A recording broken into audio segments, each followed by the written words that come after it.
Voici Si elle savait, le volume 1 d'un mystère Kate Wise, de Blake Pierce, lu par Fabienne Prost. Prologue. Il ne vit personne l'observer, alors qu'il descendait discrètement cette rue de banlieue pendant la nuit. Il était 1h du matin, et c'était le genre de quartier où les habitants allaient se coucher à des heures raisonnables. Une nuit de folie en semaine se résumant probablement à boire un verre de vin de trop en regardant la série Le Célibataire. C'était le genre d'endroit qu'il détestait. Ils payaient leurs cotisations à l'association des propriétaires, ils ramassaient la merde de leurs chiens et la mettaient dans de petits sacs en plastique afin de ne pas déplaire à leurs voisins, et leurs enfants faisaient certainement du sport, mais pas au sein d'une équipe scolaire, mais dans des ligues privées.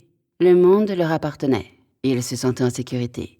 Bien sûr, ils verrouillaient leurs portes et branchaient leur alarme, mais en définitive, ils avaient l'impression que rien ne pouvait leur arriver. Mais tout ça, c'était sur le point de changer. Il traversait une pelouse spécifique. Elle devait sûrement être à la maison à cette heure-ci. Son mari était en voyage d'affaires à Dallas. Il savait exactement quelle était la fenêtre de sa chambre. Et il savait aussi que l'alarme à l'arrière de la maison était défectueuse quand il pleuvait. Il continuait d'avancer et sentit la présence rassurante du couteau glisser dans le creux de son dos, entre l'élastique de son caleçon et son jean. Il se colla contre le côté de la maison, ouvrit la bouteille d'eau qu'il portait en main et s'arrêta quand il arriva à l'arrière de la maison. Il vit la lueur verte de la petite boîte de sécurité. Il savait que s'il essayait de l'endommager, l'alarme se déclencherait, et qu'elle se déclencherait également s'il essayait d'ouvrir la porte ou de la forcer. Mais il savait aussi que l'alarme avait dératé lorsqu'il pleuvait. C'était dû à l'humidité, bien que ce genre de système fût censé être 100% étanche. Sachant cela, il leva la bouteille d'eau qu'il tenait en main et aspergea la boîte de sécurité. Il vit la petite lumière verte vaciller et s'affaiblir. Il sourit et traversa le petit jardin arrière. Il monta les marches menant à la véranda qui se trouvait à l'arrière de la maison. Il lui fut très facile de forcer la porte en utilisant son couteau, ce qui fit très peu de bruit dans le silence de la nuit. Il se dirigea vers le fauteuil en osier qui se trouvait dans un coin de la véranda. Il souleva le coussin où il trouva la clé. Il la prit de sa main gantée. Il s'avança vers la porte arrière. Il glissa la clé dans la serrure, il ouvrit la porte et il entra.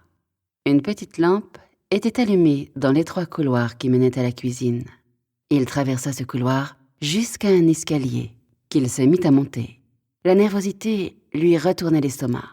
Il commençait à être excité, pas dans un sens sexuel, mais plutôt de la même manière qu'il était excité lorsqu'il était sur une montagne russe. L'anticipation de ce qui l'attendait le faisait frissonner de plaisir au moment où il gravissait la côte la plus haute du circuit.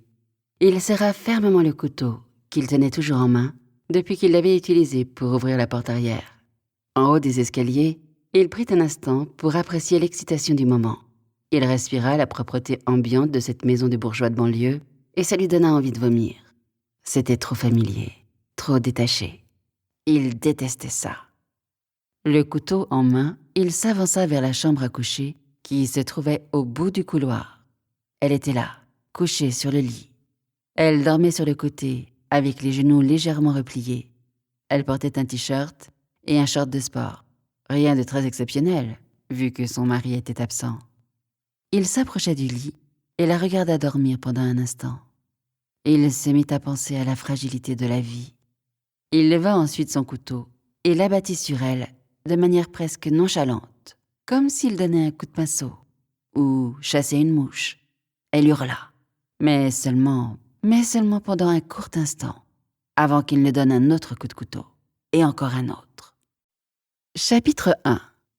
Parmi les nombreuses leçons de vie que Kate Wise avait tirées au cours de sa première année de mise à la retraite, celle-ci était de loin la plus importante. Sans un projet solide, la retraite pouvait très vite devenir ennuyeuse. Elle avait entendu parler de ces femmes qui avaient pris leur retraite et s'étaient consacrées à d'autres centres d'intérêt. Certaines d'entre elles avaient ouvert de petites boutiques en ligne sur Etsy ou s'étaient mises à la peinture ou au crochet. D'autres s'étaient lancées dans la rédaction d'un livre. Et bien que toutes ces activités lui semblent être une manière totalement agréable de faire passer le temps, aucune d'entre elles ne l'attirait. Pour quelqu'un qui avait passé plus de 30 ans de sa vie avec une arme à la ceinture, Trouver des occupations qui l'intéressent était plutôt difficile. Tricoter n'allait jamais pouvoir remplacer l'excitation liée à la poursuite d'un assassin. Jardiner n'avait rien à voir. Nous espérons que vous avez apprécié cet aperçu. Pour continuer à écouter ce livre audio sur Google Play Livres, utilisez le lien dans la description de la vidéo.